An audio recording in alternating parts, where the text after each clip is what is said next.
Coucou tout le monde, j'espère que vous allez bien. Aujourd'hui je vous retrouve pour une nouvelle vidéo qui sera sur mes tops et flops du mois de janvier. Pour une fois que je suis dans les temps. Pour une fois, j'ai pas forcément énormément beaucoup de produits à vous montrer, mais c'est vrai que ce mois-ci j'ai eu l'occasion de découvrir et tester de nouveaux produits juste génial ou pas génial, donc sans plus tarder je vais vous les montrer maintenant. Donc on va commencer par le top janvier maquillage et c'est voilà sans hésiter cette palette là, donc il y a la Chocolate Bar de Too Faced et vous savez peut-être que ô combien j'adore cette palette, j'en ai fait un tutoriel, je me maquille uniquement qu'avec cette palette depuis que je l'ai. Cette palette c'est un des cadeaux de Noël de mon petit ami parce qu'il faut savoir qu'il m'a quand même assez gâté pour Noël et donc voilà, c'est vraiment la palette que vous devrez au moins avoir dans votre collection maquillage. Si vous voulez débuter dans le maquillage, je pense que je pourrais peut-être vous conseiller cette palette là parce que certes le prix est assez conséquent, je crois que sur Sephora il coûte 49 € il me semble, je crois qu'il a le même prix que les Naked de Urban Decay. Donc voilà, les couleurs ressemblent à ceci, donc vous avez du neutre, vous avez des couleurs un petit peu plus colorées par-ci par-là. D'ailleurs je me suis maquillée avec cette palette également, donc les couleurs que j'ai utilisées c'est celle-ci, celle-ci, celle-ci, celle-ci et les deux enlumineur ici, donc celui-là c'est pour toute ma paupière et celui-là c'est comme enlumineur sous la carte sourcilière. Mais sinon voilà, c'est vraiment une très très bonne palette, les couleurs sont magnifiques, la pigmentation est parfaite, la tenue est juste irréprochable, enfin voilà quoi, c'est la palette que vous devrez avoir dans votre collection, voilà. Et puis c'est véridique, ça sent le chocolat. Tiens vas-y, sens, tu vas voir. Non, tu peux pas malheureusement, mais je peux te jurer que ça sent vraiment le chocolat, vraiment. Autre favori, toujours dans le maquillage, c'est ceci. Donc qu'est-ce que ceci? C'est le Benebum de chez Benefit, donc qui est tout simplement un baume à lèvres teinté. C'est aussi un cadeau de mon petit ami. Quand je l'ai vu, enfin quand j'ai ouvert la boîte où il y avait la chocolate bar, et quand j'ai vu ça, je me suis dit, ah, c'est sûrement un échantillon. Et il m'a dit, non, c'est un truc que je t'ai acheté, enfin, que je t'offre parce que t'avais les lèvres gercées ces derniers temps. Donc voilà, j'ai pensé à tes lèvres. Bon, pas de dessin là-dessus, voilà.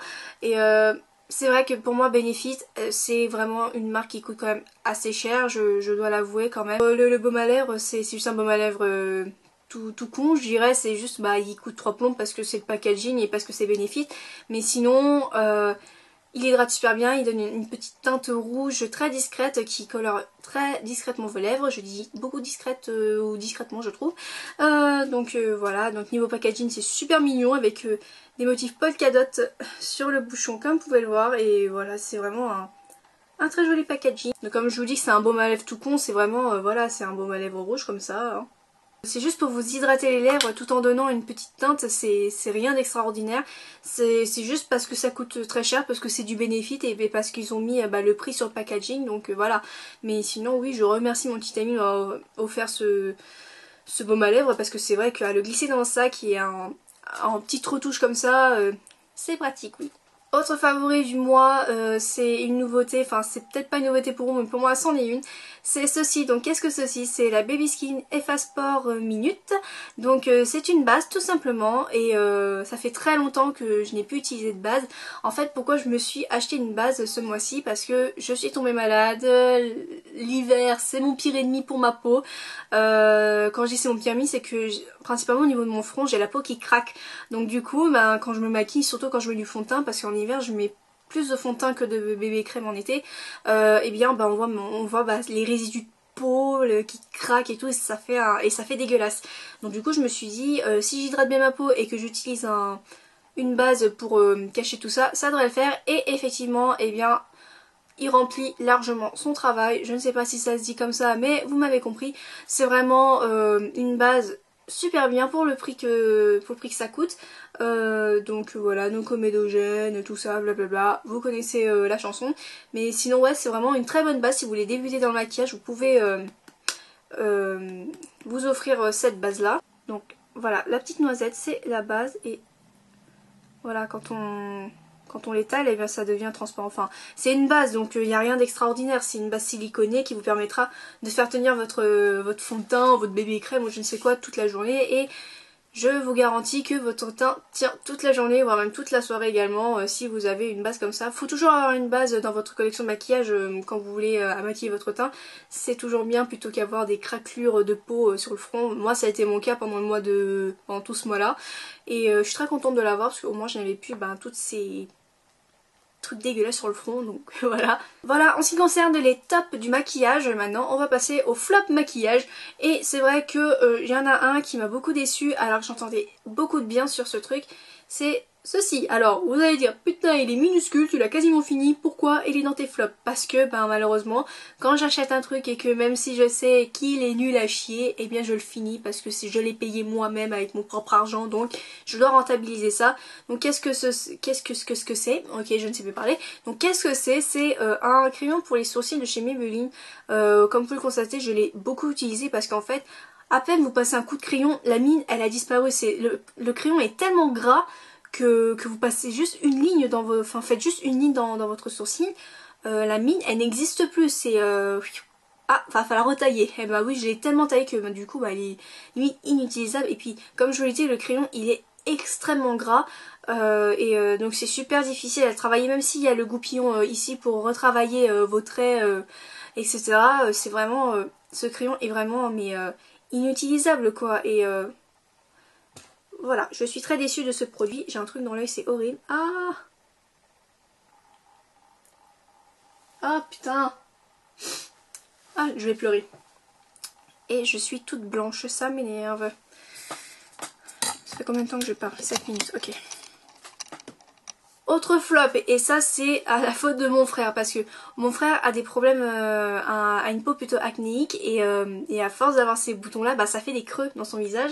Et vu que je suis la grande sœur et que je donne l'exemple entre guillemets, il m'a demandé donc si je connaissais des produits qui pourraient tout simplement assainir sa peau. Du coup ce que j'ai fait c'est qu'on est parti ensemble à Carrefour, je sais plus où exactement. Je lui ai acheté un truc chez Garnier pour bien commencer, etc. Ça marche plutôt bien sur lui, mais par contre moi ce jour-là je n'avais plus de nettoyant exfoliant pour exfolier ma peau. Du coup ce que j'ai fait c'est que j'ai acheté ceci. Alors c'est un cadeau empoisonné si je peux dire ça comme ça, parce que je l'ai déjà testé il y a très longtemps. La première fois et dernière fois que j'ai testé, j'étais en terminale et ce produit n'a absolument pas marché sur moi. Ça m'a plus fait de boutons qu'autre chose, donc voilà, j'ai redécouvert ce produit. Les premiers jours ça marchait bien. Je sais pas pourquoi il y a 2 ans ou 3 ans ça ne marchait pas. Là, je sais pas pourquoi la première semaine que j'ai eu ce truc ça marchait du tonnerre. Mais là, ça marche que dalle. Mais quand j'ai que dalle, c'est que il n'y a rien qui exfolie. Enfin, l'espèce de grain qui te permet d'exfolier la peau, tu les sens à peine. T'es obligé de frotter comme un malade pour avoir, je sais pas moi, un truc qui exfolie quand même à peu près ta peau. Mais voilà quoi. Et je pense que c'est aussi un truc marketing, parce que soi-disant ça sent très bon, nanana, etc. Et je dois l'avouer quand même, ça sent très très bon. Mais ça marche pas sur moi. Et en plus c'est pour les peaux grasses à impureté, ce qui n'est pas mon cas. Donc je suis quelqu'un qui aime bien dépenser son argent pour rien, donc je jette de l'argent par la fenêtre. Je sais, je suis... Voilà. Mais voilà, même s'ils disent que c'est sans parabènes, testé dermatologiquement, on peut voir quand même la grosse quantité d'ingrédients. Voilà, faut arrêter de se foutre de la gueule du monde quoi. Donc je ne rachèterai pas ce produit, clair et net aussi. Donc voilà. Autre flop, mais c'est pas forcément un flop, mais là je me rends compte qu'il marche de moins en moins sur moi, donc je le mets dans mes flops malheureusement. C'est ceci. Donc qu'est-ce que ceci? C'est la crème Hydrance Optimale pour les peaux normales à mixte. Alors pourquoi dans mes flops? Parce que c'est une crème que j'ai utilisée depuis très longtemps maintenant, mais je sais pas pourquoi ils ont changé la formule. Avant, quand je l'appliquais sur mon visage, ça me rafraîchissait la peau, ça m'apaisait la peau, la texture était fondante et tout, mais là je sais pas ce qui s'est passé, je sais pas qu'est-ce qu'ils ont changé dans leur formule. Je peine à étaler la crème, donc je suis obligée de l'appliquer en tapotant, mais j'aime pas l'appliquer comme ça parce que j'ai l'impression de me foutre des claques dans la gueule. Enfin, tu me comprends quoi. Mais ce que je veux dire c'est que je suis extrêmement déçue de la formule de ce produit quoi, parce que je sais pas ce qui se passe. Et depuis qu'ils ont changé la formule, bah, j'ai l'impression que ma peau est de moins en moins hydratée avec cette crème là. Donc du coup, voilà, j'ai l'impression de mettre juste un truc dans la gueule comme ça et que ça a aucun effet. Et j'ai plus l'impression que ça m'assèche la peau qu'autre chose. Donc je suis vraiment déçue de cette crème parce que c'était vraiment une crème que j'aimais beaucoup.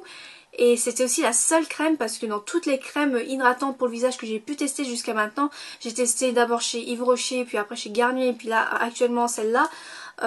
Toutes ces crèmes là avant celle-là me foutaient des boutons, m'irritaient la peau, enfin j'ai une peau très sensible comme vous pouvez constater et le truc c'est que bah quand j'ai testé cette crème pour la première fois ça a été la révélation, j'avais plus de boutons, j'avais plus d'irritation, ça m'apaisait la peau, enfin bref c'était mes cheveux qui se collent à mon gloss, fait chier. Ça a été vraiment le saint graal pour ma peau et je sais pas depuis qu'ils ont changé la formule c'est devenu, je vais pas dire une grosse zone mais elle est quasiment inutile pour moi et je suis très déçue puisque c'était vraiment la seule crème qui me donnait ni de boutons, ni de rougeur, ni d'irritation, etc. Donc voilà, maintenant bah, j'ai plus qu'à chercher et tester à mes risques et périls une nouvelle crème qui pourrait bah, m'hydrater la peau. Donc voilà, je suis très déçue, je suis très triste même. Voilà, ça c'était tout ce qui est top et flop beauté, soins, etc. Maintenant on va parler de tout ce qui est top et flop random. Et j'ai qu'un seul top random de ce mois-ci. Et vous savez peut-être ou non, je suis une grande fan de manga. C'est vraiment le truc qui a bercé mon enfance. Aujourd'hui encore je regarde. Je suis pas à fond comme mon frère ou mes cousines qui me bassinent avec ça. Mais c'est vrai qu'actuellement j'ai découvert, je pense, un des meilleurs mangas que j'ai pu regarder jusqu'à maintenant. Shingeki no Kyojin. Sie sind das Essen und wir sind die Jäger. What?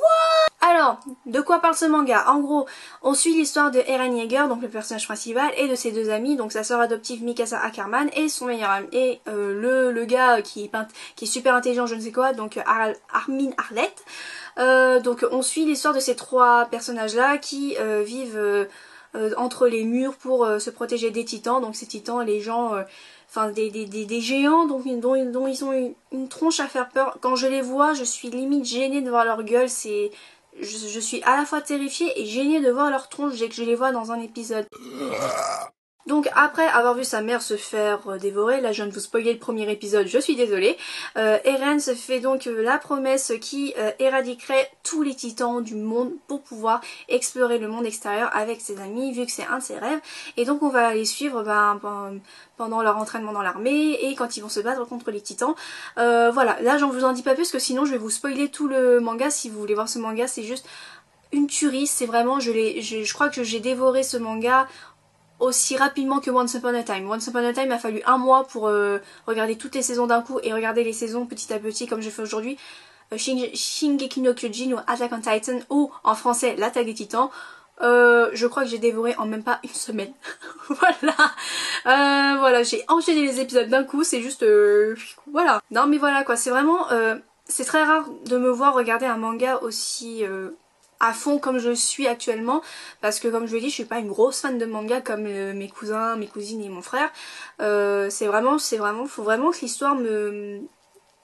Comment dire? Faut vraiment que l'histoire soit vraiment attirante et assez originale, parce que moi je n'aime pas tout ce... Enfin, moi je trouve que Shingeki no Kyojin, je crois que je vais dire l'attaque des titans parce que je vais massacrer le nom en japonais, et s'il y a des otaku qui me regardent et qui me voient en train de déformer le nom de ce chef-d'œuvre, enfin c'est pas forcément un chef-d'œuvre mais bon voilà, je vais me faire tuer. Donc en gros je trouve que l'attaque des titans c'est vraiment un manga qui se démarque de tous les mangas qu'on peut voir aujourd'hui, genre Fairy Tail, One Piece et tout, etc. L'animé est juste génial. Là je parle uniquement de l'animé parce que je suis en train de lire actuellement le manga qui est la bande dessinée. Et l'animé est juste... Là c'est un chef-d'œuvre, par contre l'animé c'est les graphismes géniaux, la musique géniale, les personnages tantôt chiants, tantôt super, mais voilà quoi. T'as quand même une idée dans la tête comme quoi l'un de tes personnages préférés où tu t'es attaché, et ben il va crever. Donc voilà. Par contre là je suis en train de lire la BD, donc le manga. Et merde quoi, c'est dégueulasse quoi, j'ai jamais vu des dessins aussi dégueulasses de toute ma vie.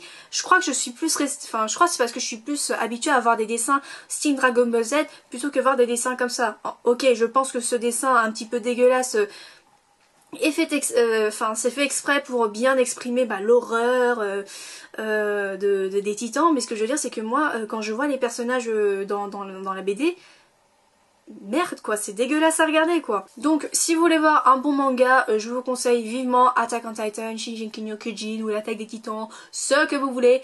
Voilà, c'est vraiment un manga dont j'ai un énorme coup de cœur, donc voilà. Et pour tout vous dire, je me retape encore les épisodes, mais cette fois-ci en VF, parce que beaucoup de gens disent que la VF c'est toujours dégueulasse à écouter, etc. Moi je suis quelqu'un d'ouvert d'esprit, donc à partir du moment que j'ai testé, je sais pas moi, j'ai regardé tous les épisodes en VOSTFR. Là je suis en train de regarder quelques épisodes qui passent à la télé en VF, et je trouve qu'ils se démerdent pas mal. Sauf la voix d'Armin, c'est vraiment la voix la plus ratée de tout le casting, mais sinon les autres je trouve qu'ils se démerdent bien. Voilà tout le monde, cette vidéo est terminée, j'espère qu'elle vous aura plu, n'hésitez pas à me dire en commentaire ce que vous en avez pensé et quel type de vidéo vous voulez que je fasse. Donc sur ce, je vous fais de gros bisous et je vous dis à très vite pour une prochaine vidéo. Bye les gens!